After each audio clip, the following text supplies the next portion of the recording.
జై శ్రీరామ్ అందరికీ నమస్కారం. వెల్కమ్ టు న్యూస్ అఖండ. నేను మీ కస్తూరి శ్రీధర్. మిత్రులారా, ప్రపంచంలో ఎంతో మంది మహానాయకులు ఉన్నారు. ఇప్పుడు సపోజ్ మన మోడీ గారు కావచ్చు, లేకపోతే కొత్తగా మళ్ళా అధ్యక్షుడిగా ఎన్నికైనారు కదా, ఎవరు డొనాల్డ్ ట్రంప్, ఆయన కావచ్చు, అదేవిధంగా రష్యా అధ్యక్షుడు పుతిన్ కావచ్చు, ఇట్లా చాలా మంది ఉన్నారు. వీళ్ళలో బలమైన దృఢమైనటువంటి నాయకత్వ లక్షణాలు ఉన్నటువంటి నాయకుడు ఎవరు?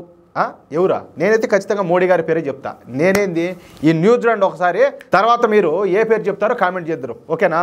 వివేక్ అగ్నిహోత్రి. బహుశా ఈ పేరు మనోళ్ళు ఈ పాటికి చాలా వరకు మర్చిపోయి ఉండొచ్చు, ఎందుకంటే మనం హిందువులం కదా, ఏదైనా కూడా సింపుల్గా అట్లా మర్చిపోతాం అంతే. సరే, ఈయన అంటే ఈ వివేక్ అగ్నిహోత్రి బాలీవుడ్ సినిమాలో డైరెక్టర్ అనమాట. బాలీవుడ్ మొత్తం కూడా ఒకవైపు ఉంటే ఈ వివేక్ అగ్నిహోత్రి ఇంకొక వైపు ఉంటాడు. ఈయన తీసే సినిమాలు అన్నీ కూడా సంచలనాలే. ఏదో గుర్తింపు కోసమో లేకపోతే డబ్బు కోసమో ఈ వివేక్ అగ్నిహోత్రి సినిమాలకైతే రాల. సమాజంలో మనకు తెలియటువంటి రహస్యాలను మనకు తెలియజెప్పేందుకే ఈ వివేక్ అగ్నిహోత్రి ఈ సినిమా ఫీల్డ్ అయితే ఎంచుకున్నాడు. సరే, ఈ వివేక్ అగ్నిహోత్రి కరుడు కట్టినటువంటి జాతీయవాది, మనకులాగానే.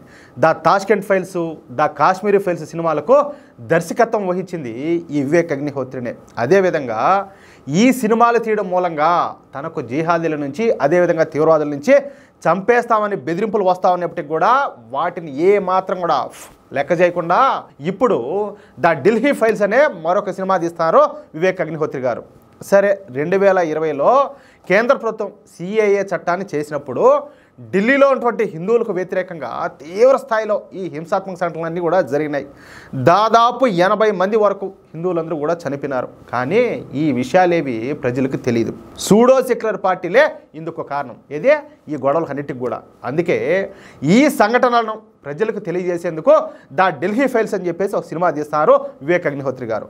ఇకపోతే వివేక్ అగ్నిహోత్రికి ఈ ప్రాణాపాయం ఉండడంతో కేంద్ర ప్రభుత్వం ఈ వివేక్ అగ్నిహోత్రికి వై కేటగిరీ భద్రత కల్పించింది. అవునయ్యా, ఇప్పుడు ఆయన వచ్చేసి మన దేశం కోసం ఆలోచన చేస్తున్నాడు, హిందుత్వం కోసం ఆలోచన చేస్తున్నాడు, ఎన్నో మరుగున పడిపోయినటువంటి విషయాలను తెలియజెప్పేందుకు ఆయన ఇట్లా సినిమాలు తీస్తున్నాడు. ఒరే నాయన, అట్టైనా ఒకరోజు చూడండి రా స్వామి, కొంచెం అన్నా మీకు ఏమైనా దిమాగ్ ఏమైనా పని చేస్తుందేమో, లైట్లు ఏమైనా వెలుగుతాయేమో అని చెప్పేసి ఇట్లా సినిమాలను తీస్తున్నాడు. ఏది మనలో ఈ జ్ఞానోదయం రావడానికి, కలగడానికి, ఏమంటారా? సరే, ఇక అసలు విషయానికి వద్దాం. అమెరికా వైట్ హౌస్లో నిన్న అమెరికా అధ్యక్షుడు డొనాల్డ్ ట్రంప్కు, అదేవిధంగా ఉక్రెయిన్ అధ్యక్షుడైనటువంటి జెలెన్స్కీకు మధ్యన జరిగినటువంటి వాగ్వాదం గురించి మీకు అందరికీ తెలిసే ఉంటుంది. ఇద్దరు మూర్ఖంగా ప్రవర్తించారు, అది కూడా మీడియా ముందు ఏకంగా. ఈ జెలెన్స్కీ అయితే మరీ టూ మచ్గా బిహేవ్ చేసినాడు. ఒక అవివేకి, ఒక మూర్ఖుడు, అసలు చెప్పాలంటే ఒక తెలితక్కువ దద్దమ్మ మాదిరిగా ప్రవర్తించి అక్కడి నుంచి లేచి వెళ్ళిపోయినాడు. ఒరే స్వామి, అసలు తెలక పని చేస్తాందా లేదనేది కూడా నాకు అర్థం కాల. ఈయన చూస్తామంటే నాకు ఆయన గుర్తొచ్చాడు. ఎవరా 56 ఏళ్ళు ఏమైనా ఆయన గుర్తొచ్చాడు ఈ జెలెన్స్కీని చూస్తామంటే. ఇదంతా చూసి, అంటే ఈ ట్రంప్కు ఈ జెలెన్స్కీకి మధ్య జరిగినటువంటి ఈ సంభాషణ చూసి ప్రపంచం మొత్తం కూడా ఆశ్చర్యపోయింది. అసలు మీడియా ముందు, అది కూడా వైట్ హౌస్లో ఇద్దరు దేశాధినేతలు ఇలా తిట్టుకోవడం ఏందని చెప్పేసి అందరూ కూడా నోటి మీద చేసుకున్నారు. సరే, ఇకపోతే ఈ విషయం పైన మన బాలీవుడ్ దర్శకుడైనటువంటి వివేక్ అగ్నిహోత్రి గారు సంపాదించారు. ఈ సందర్భంగా ఆయన ఒక ట్వీట్ చేస్తా, నిన్న అమెరికా అధ్యక్షుడు ఈ డొనాల్డ్ ట్రంప్, అదేవిధంగా ఉక్రెయిన్ అధ్యక్షుడైనటువంటి ఈ జెలెన్స్కీల మధ్యన జరిగినటువంటి ఈ మాటల యుద్ధాన్ని నేను కూడా చూసిన. అది చూసిన తర్వాత నాకు మనం నిజంగా అదృష్టవంతులం అని చెప్పి అనిపించింది.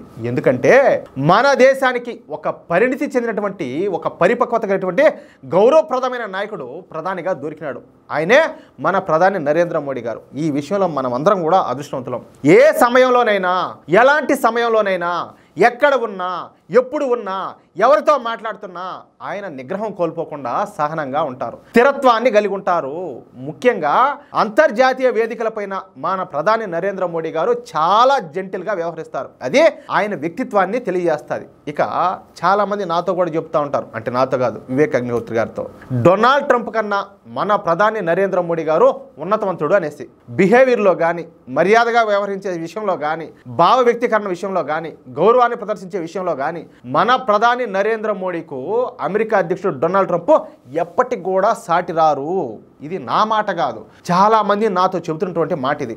అందుకే చెప్తున్నా, ఈ విషయంలో మనం నిజంగానే అదృష్టవంతులం అని చెప్పేసి వివేక్ అగ్నిహోత్రి గారు మన ప్రధాని మోడీ గారి గురించి ఒక కీలకమైన, ఒక అద్భుతమైన ట్వీట్ చేశారు.